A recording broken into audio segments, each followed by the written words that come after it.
wabarakatuh. Waalaikumsalam warahmatullahi wabarakatuh.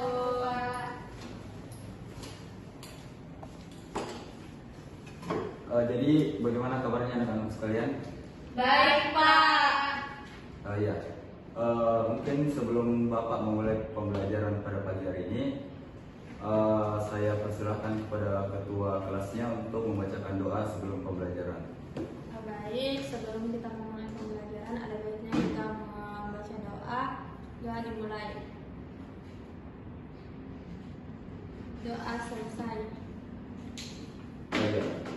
Jadi sebelum memulai pembelajaran, Bapak absen terlebih dahulu. Iya, Pak. Yang pertama, Hidayani Nuril Asmi. Hadir, Pak. Yang kedua, Fadia Tasya. Hadir, Pak. Saya lihat siswa sekalian sedikit ya. Siapa yang tidak hadir anak-anak sekalian? Tiga, Pak. Nggak hadir. Satu orang ya.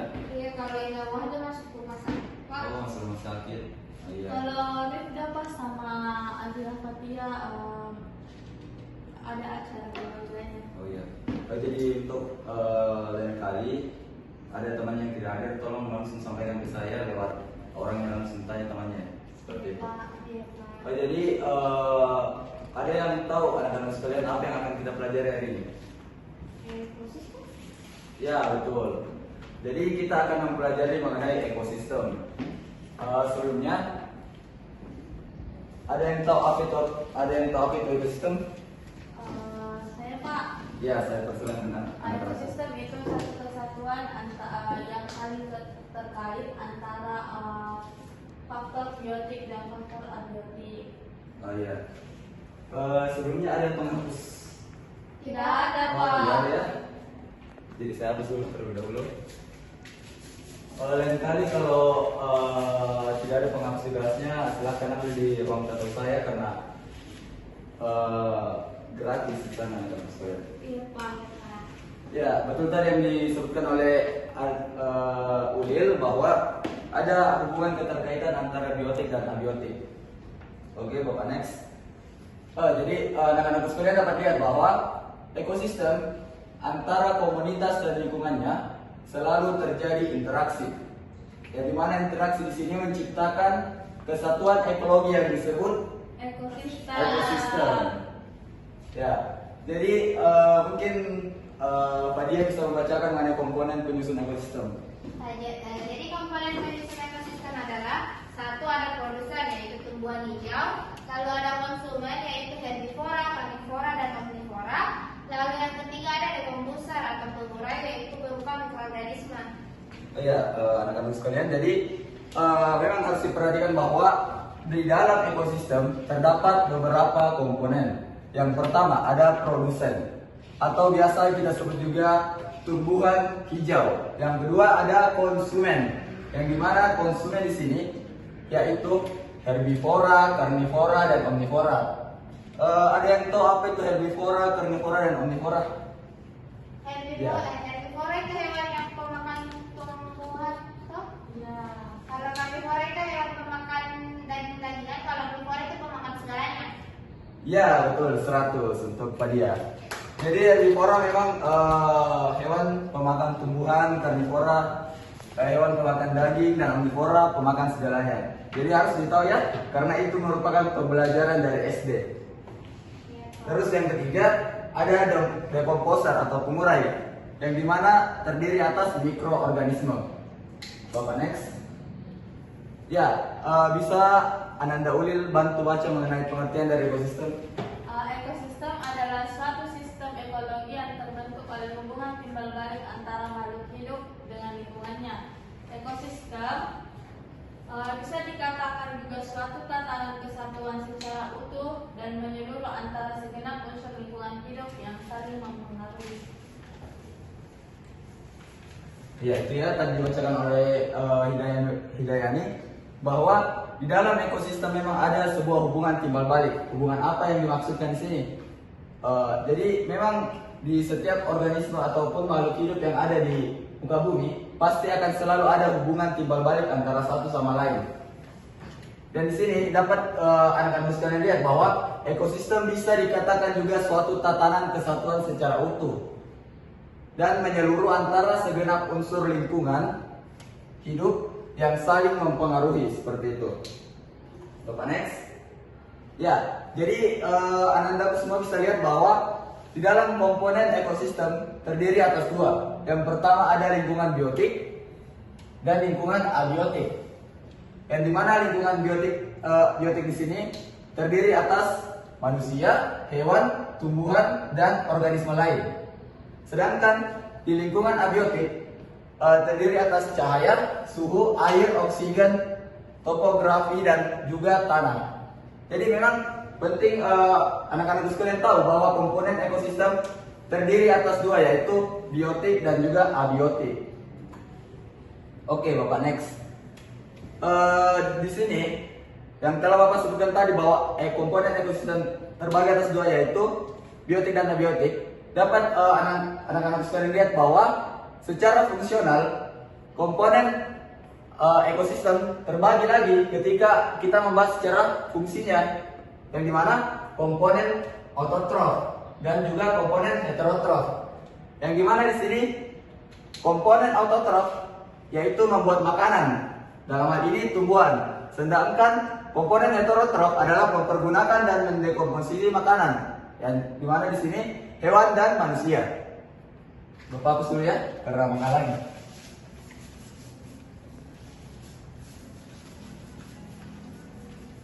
Oke, selanjutnya dapat anak-anak sekalian lihat bahwa secara struktural terbagi lagi. Ada substansi abiotik yaitu C, N, CO, CO2, H2O, dan lain-lain yang terlibat dalam siklus materi. Semisal karbohidrat, lemak, protein, vitamin, temperatur iklim, dan tekanan udara. Ada juga produsen, konsumen, dan pengurai. Sedangkan jika ditinjau dari macam-macamnya, ekosistem sendiri terbagi atas beberapa, yaitu yang pertama ekosistem daratan, ekosistem lautan. Yang dimana ekosistem daratan di sini terdiri atas, mungkin anak-anak sekalian tahu, padang rumput, hutan, padang pasir, dan lain sebagainya.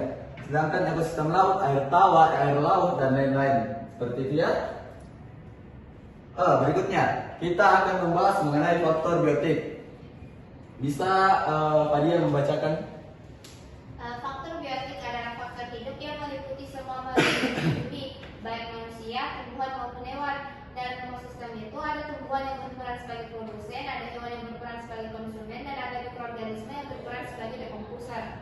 Faktor biotik juga meliputi tingkatan-tingkatan organisme yang seperti individu, populasi, komunitas, ekosistem, dan biosfer. Tingkatan organisme makhluk hidup tersebut dalam ekosistem akan saling berinteraksi, saling mempengaruhi, membentuk suatu sistem yang menunjukkan kesatuan. Oh iya, betul tadi yang disebutkan oleh Fadia bahwa di dalam biotik atau faktor biotik itu memang terdiri atas beberapa tingkatan yang ada di dalamnya, yang dimana ada individu, populasi, komunitas, ekosistem, dan juga biosfer. Jadi tidak boleh terbalik ya, individu selalu paling atas. Ya betul, paling atas. Kemudian ada populasi, komunitas, ekosistem, dan juga biosfer. Akan tetapi anak-anak sekalian harus selalu menggarisbawahi bahwa di dalam ekosistem selalu ada kata interaksi satu sama lain. Ya, jangan sampai anak-anak sekalian lupa. Ya, selanjutnya mengenai faktor abiotik. Di mana faktor abiotik di sini adalah faktor tak hidup. Ya, tak hidup artinya meliputi faktor fisik dan kimia. Bisa anak-anak sekalian lihat bahwa di dalam faktor abiotik yang mempengaruhi adalah yang pertama adalah suhu, dan yang kedua adalah sinar matahari, dan yang ketiga adalah air. Jadi di dalam suhu sendiri berpengaruh terhadap ekosistem. Mengapa? Karena organisme butuh apa? Butuh suhu, ya harus fokus ya. Sekarang kita tuh membahas mengenai suhu. Ya, jadi harus fokus. Walaupun memang sekarang sudah sore, anak-anakku harus fokus ya. Terus yang kedua mengenai sinar matahari. Jadi harus memang juga sinar matahari sini merupakan unsur vital yang dibutuhkan oleh tumbuhan untuk berfotosintesis. Ada yang tahu apa itu fotosintesis? Proses membuat makanan oleh tumbuhan yang memiliki klorofil, Pak. Ya, betul. Seperti itu ya. Kemudian yang ketiga, air. Yang dimana di sini air dibutuhkan oleh organisme untuk kelangsungan hidup dari organisme tersebut. Oke, Bapak, next. Ya, ya saya hapus dulu ya, karena menghalangi lagi. Oke, anak-anakku dapat lihat di atas bahwa ada tingkatan-tingkatan dari organisme. Yang dimana pertama ada individu, yang kedua ada populasi, yang ketiga ada komunitas, dan yang keempat ada ekosistem. Dan ada juga biosfer. Bapak lupa juga sebutkan tadi ada sel. Ya, jadi anak-anakku sekalian harus tahu yang mana itu individu. Semisal Bapak kasih contoh individu, dia itu hanya satu, ya, itu dapat dikatakan sebagai individu. Adapun populasi, mereka itu kayak bergerombol, seperti itu ya. Tetapi dapat anak-anak sekalian lihat bahwa mereka itu sejenis, maka disebut populasi. Beda pula dengan komunitas. Komunitas lebih luas lagi, dia dari berbagai jenis hewan, ya. Sedangkan ekosistem lebih tinggi lagi tingkatannya, ya. Seperti itu. Jadi anak-anakku sekalian harus tahu membedakan tingkatan-tingkatan dari organisme. Oke, Bapak, next. Ya, di sini individu. Mungkin bisa Ulil bantu baca, Bapak. Individu merupakan organisme tunggal seperti seekor tikus, seekor kucing, sebatang pohon jambu, sebagai pohon kelapa, dan seorang manusia. Penyesuaian diri makhluk hidup dengan lingkungan disebut adaptasi.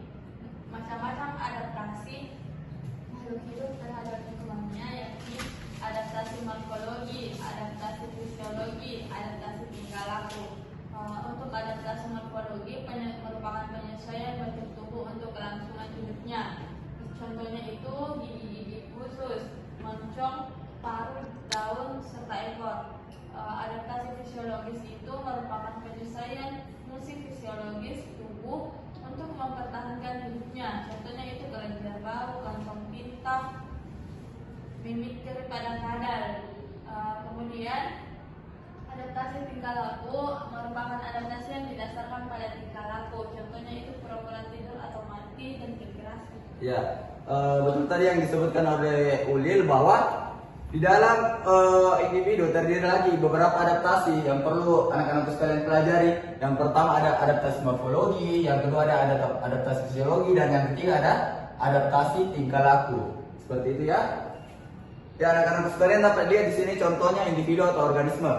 Semisal pada hewan ada ikan paus. Ini contoh, salah satu contoh dari individu atau organisme. Yang kedua ada pohon. Ya, pohon-pohonan ya. Jadi memang harus diketahui bahwa ini merupakan kedua contoh dari organisme. Maaf ya, Bapak batuk. Terus kita next mengenai populasi. Ya, dari populasi di sini merupakan kumpulan individu sejenis, ya, suatu daerah tertentu atau waktu tertentu. Jadi harus diketahui bahwa di dalam populasi ada individu sejenis. Harus juga ada pada daerah dan waktu tertentu.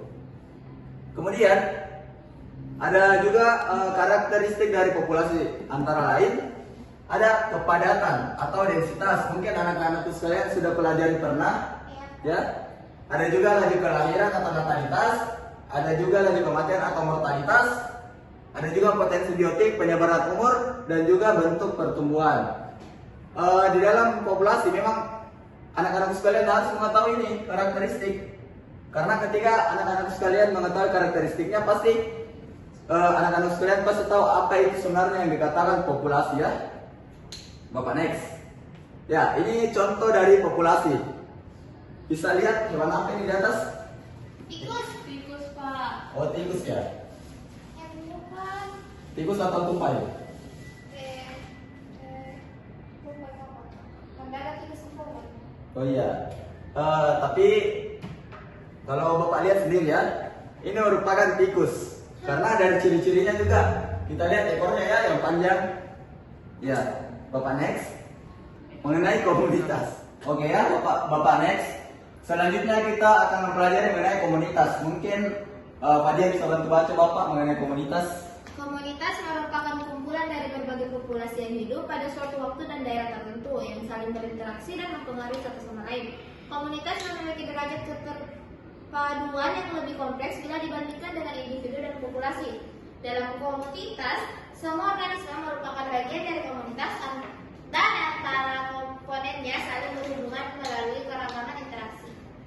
Iya, betul yang dikatakan tadi Pak Dia bahwa komunitas itu merupakan derajat keterpaduan yang lebih kompleks ya. Jadi anak-anak harus membedakan yang mana populasi, yang mana individu, yang mana komunitas ya. Jadi komunitas itu merupakan keterpaduan yang lebih kompleks, artinya dia lebih kompleks di sini. Yang dimana juga dalam komunitas organismenya itu saling berhubungan melalui keragaman interaksi ya. Harus anak-anak sekalian catat, walaupun ada yang tidak menulis harus dicatat di kepala ya. Iya, Pak. Ini contoh dari komunitas. Ya, bisa dilihat bahwa di sini ada hutan ya. Ada dedaunan, pohon dan tumbuhan-tumbuhan lainnya. Oke, Bapak next. Ya, selanjutnya mengenai rantai makanan. Ada yang tahu rantai makanan itu apa? Kecuali yang Bapak tuliskan di atas. Rantai makanan bukan urutan apa sih itu? Makan memakan. Iya, Pak. Ya, urutan ya. makanan. Makan memakan, makan atau dimakan. Ya. Di mana rantai makanan merupakan proses perpindahan energi dari sumbernya dalam peristiwa makan dan dimakan dalam suatu ekosistem ya. Harus digarisbawahi bahwa rantai makanan di sini akan ada terjadi proses makan atau dimakan. Di mana matahari sebagai sumber energi utama, produsen yaitu organisme autotrof, yang ketiga herbivora. Dalam hal ini organisme heterotrof dan juga karnivora. Dan yang terakhir decomposer, yaitu pengurai senyawa organik dari organisme yang telah mati. Ya, harus diingat ya. Ada proses makan atau Dimakan. Ya, selanjutnya kita berbicara mengenai jaring-jaring. Jaring-jaring apa? Makanan. Ya, jaring-jaring makanan. Di mana anak-anakku sekalian harus ketahui bahwa jaring-jaring makanan merupakan bentuk rantai makanan yang lebih kompleks atau sangat kompleks ya. Hal ini yang menyebabkan terjadinya kestabilan komunitas. Artinya ketika jaring-jaring makanan stabil akan menyebabkan terjadinya kestabilan juga di komunitas dan kestabilan di ekosistem. Yang dimana artinya bahwa jika salah satu spesiesnya hilang, maka jaring-jaring makanan masih tetap bisa berjalan ya, harus digarisbawahi. Sedangkan sebaliknya, jika jaring-jaring makanan yang sederhana, jika salah satu spesiesnya hilang, maka aliran energi dan aliran makanan di dalam ekosistem tersebut akan kacau ya. Bapak next. Ya, ini contoh dari jaring-jaring makanan yang dimana akan ada keterkaitan antara satu dan lainnya. Bisa dilihat adanya rubah yang dimana ada juga kelinci, ada juga burung elang, ada burung pemakan serangga, ada ular, katak, laba-laba, serangga predator. Yang dimana keseluruhan ini akan ada di dalam jaring-jaring makanan ya. Entah kelinci nantinya akan dimakan oleh rubah, rubah nanti akan memakan burung pemakan serangga, seperti itu ya. Akan ada keterkaitan antara satu dan juga yang lainnya. Bapak next. Ya. Mengenai piramida makanan. Anak-anak sekalian dapat lihat bahwa piramida makanan yang paling pertama ada manusia, yang di bawahnya ada karnivora, yang di bawahnya lagi ada herbivora, dan yang di bawahnya lagi ada tumbuhan. Jadi pada piramida makanan akan ada keterkaitan antara satu dan yang lainnya. Seperti itu ya. Harus anak-anakku ingat. Ya, itu tadi materi yang Bapak sampaikan. Sebelumnya Bapak akan beri tugas pada anak-anak sekalian. Jadi tugasnya itu nanti untuk yang tidak datang juga harus disampaikan ya. Iya, Pak.